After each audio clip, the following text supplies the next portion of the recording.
Welcome to our new series, The 200 Movie Challenge. Our goal this year is to watch 200 movies that we haven't seen yet.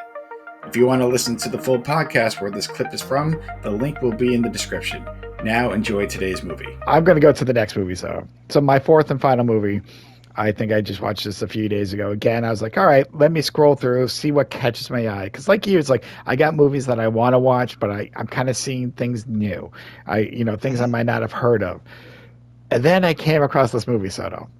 This movie called My Old Ass. And first of all, the title alone is the reason I think I fucking have to do this. This is hilarious. Like, I don't even know what this is about. For those who don't know, real quick, this basically it's a coming age story. She takes some mushrooms in the middle of the woods and in a weird way has a conversation with Aubrey Plaza, who's her 39-year-old self. And the whole idea is yes. It's not a bad premise. No. And I will tell you, so I'm intrigued. It is. And so she's kind of like, she's moving out. Her parents own a cranberry farm. And I'm not going to get too into it because I think you might check this out.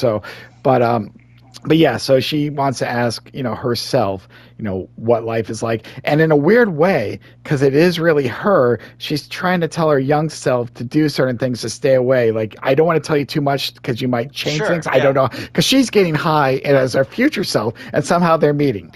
So again, I don't want to get into it, but that's pretty much the premise. This 18-year-old girl That's kind of cool. Is getting high, takes mushrooms in the middle of the woods with her friends, and sees herself. And the weird part is Aubrey Plaza, I was like, oh, I love her. I loved her as Death and the Agatha all along. She intrigues me. But yeah, so I don't want to get too much into it. But yes, in a weird way, there's weird conversations.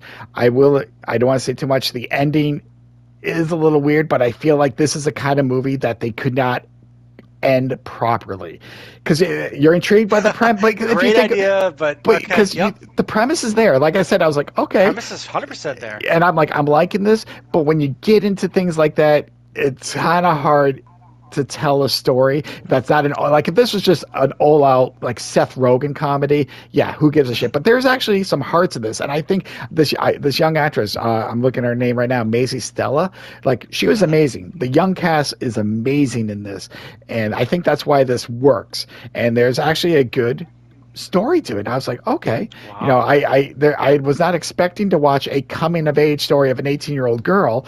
I'm laughing. I'm like, this is called My Old Ass. I got to watch this. But so I did enjoy it. But the ending, like I said, I won't give it away. It was all right. But I have a lot of questions about it. I don't think it fits kind of the rest of the movie, and I do think you should check this out for Aubrey Plaza and just the premise alone. But yes, she just takes some mushrooms, and that's about it. So I've been there. Have you talking to your older self though? Not like this, but sometimes it kind of feels like it. You know what I mean? And we'll talk about shrooms in another episode. But as soon as you're like shrooms and talking to their older self, I'm like, oh, this is gonna be good. It is, and like I said, it is actually a very good film. I just, like I said, there's parts of it when you start kind of questioning it, because again, I kind of said this with Under My Bed, when you stick with rules or when you make rules, stick with them. No matter how absurd, that's your premise for the rest of the film. Please stick with them, because when you go away, it does not make sense. And so there's a couple parts I'm like, okay, and I still have questions about, but I did enjoy this, Soto. Where I rank this is a different question. Obviously, I rank this higher than Under the Bed, but I do put this under Clerks 3. Still a good film. Wow. I don't know where I'll be at the end of this year, but as of right now, this is kind of where my first four movies kind of lay. So, yeah. Four movies. I somehow saw four movies. So I don't know if quadrupled your output from last year. No, we saw some new movies. Yes. But yeah, so those are my four. Your two. Definitely an interesting 6 movies to start our first episode with. A lot of hours there. A lot of hours, but I think we watched the same amount of hours of movies, to be honest with you, if you really think about it.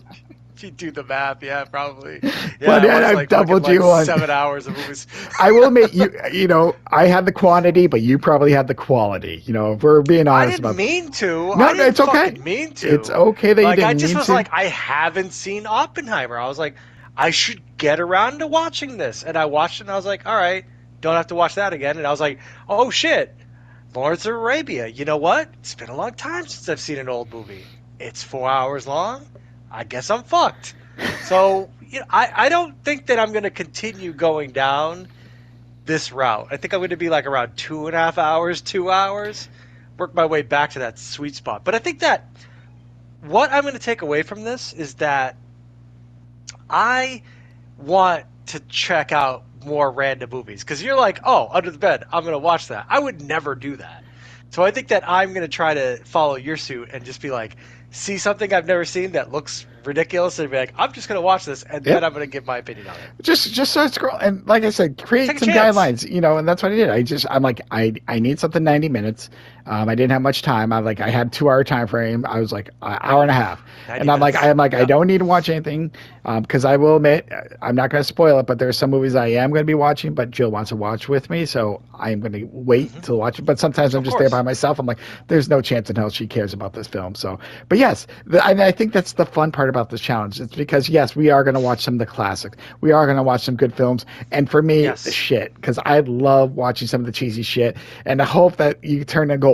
Under the Bed, not gold. It is going to stay, I guarantee you, so it will be in the bottom 10 somehow at the end of this. Bottom 5 maybe. But I know me personally, and I know I tend to watch some shitty movies just because that's the way I am. I'm like, let me just take the chance on this. Is it good? Is it not? But yes, I am very happy to discover Jim Henson's Idea Man. I no clue this movie existed. That's probably the highlight of the 4 that I saw.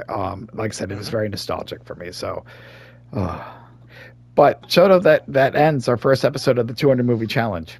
Oof. So all year long, man. All year, we're going to do this every episode. If you lasted this long, please let us know what you thought of any of these 6 movies and give us any suggestions of movies. Now, remember, it has to be movies that we have not seen.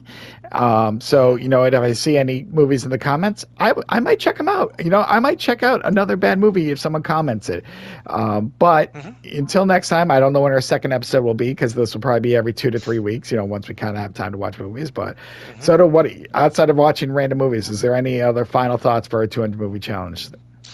No, I'm excited. Again, I'm happy to have had this epiphany where I can be like, I'm going to pick something bullshit on Tubi or Amazon Prime and fucking watch it. And I think that'll add some nice chaos to it. Because to your point, you're right. It's like, you can watch the good stuff. Of course, everyone knows the good stuff is the good stuff. But what if you find something that nobody's just talking about that's so random? Or what if it's terrible? Either way, it's going to be fine. And we're going to talk about that. No matter what, if we watch it, we're going to talk about it. So until our second episode, go watch some movies, and make it a bad movie night. Yeah.